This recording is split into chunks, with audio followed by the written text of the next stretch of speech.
Start a new year. We are reminded once again of what we are to bring to this year. Think of the past year, how things went, how we reacted to the challenges of daily life, frustrations and the joys, the moments of satisfaction and the moments when we were disappointed. Disappointed perhaps in ourselves because we didn't live up to our own ideals, our own hopes. Disappointed in others who let us down, family and friends. What kind of year do we want to make this coming year? What kind of person do we want to become? This one line in the selection from John's Gospel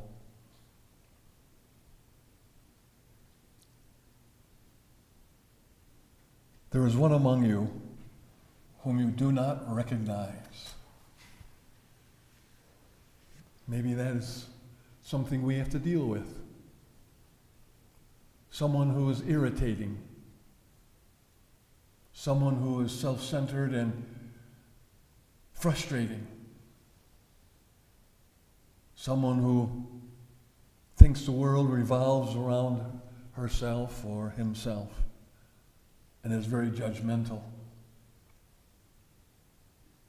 And maybe that's a little bit of me. How do we handle it? Do we really think that Jesus could run a country? Do we really think the principles he advocated can survive the human experience? After all, what happened to him when he tried to live them out? It takes two to make something work, and only one to make it fail.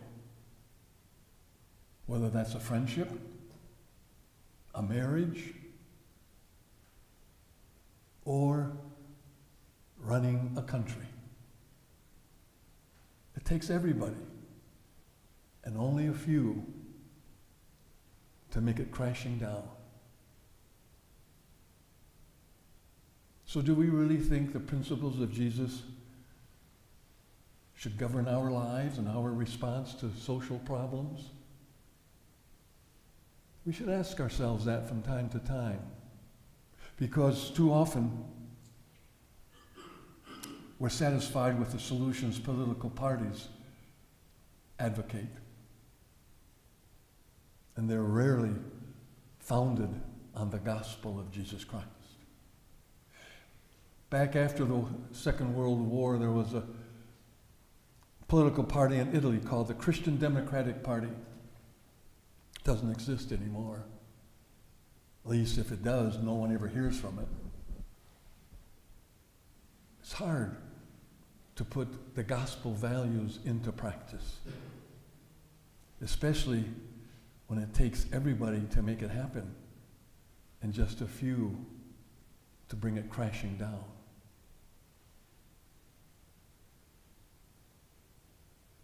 The question for me, am I strong enough to persevere, to turn the other cheek, to forgive 70 times, 7 times, to go the extra mile? Because I'm a human being and I resent people taking advantage of me just as anyone else does. So am I going to be able to make 2026 a better year by turning that other cheek? Giving my tunic as well as my cloak? Or am I going to be resentful down the road and not be able to follow through on it?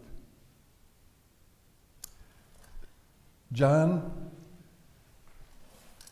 is another example of honesty. Our scholars say that even in the early church, there was question about whether John was the Messiah, not Jesus. And so the gospel writer tells the story that John says, no, it wasn't I. I'm just a voice crying in the desert to point out someone among you whom you do not recognize. That honesty eventually cost him his life. Jesus' honesty in criticizing the authorities cost him his life. So, how am I going to manage? Where am I going to find the strength to persevere? Jesus showed us how. Having a relationship with God the Father. That's the only thing that enabled him to persevere.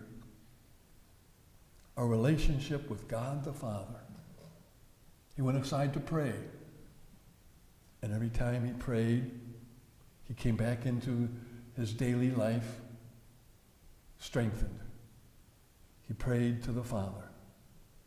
Our celebration of Eucharist, ultimately in the Eucharistic prayer, addresses God the Father. That's the relationship he wants to call us to, because that's the only relationship that's going to empower us to follow in his footsteps. Oh, we're never going to do it as well as he did. We're frail. We're weak. Selfishness bubbles up in our lives. But we can keep trying and get better at it. That's what I like about our sacrament of reconciliation. We can get better if we honestly, intentionally try. So as we enter Eucharist again, the beginning of a new year, let us ask the Lord's help. God the Father to be with us through our experience of Jesus Christ the Son, through our experience of Mary and all those holy men and women who have gone before us. Maybe someone in our own family, a parent, a grandparent, who was striking in their discipleship.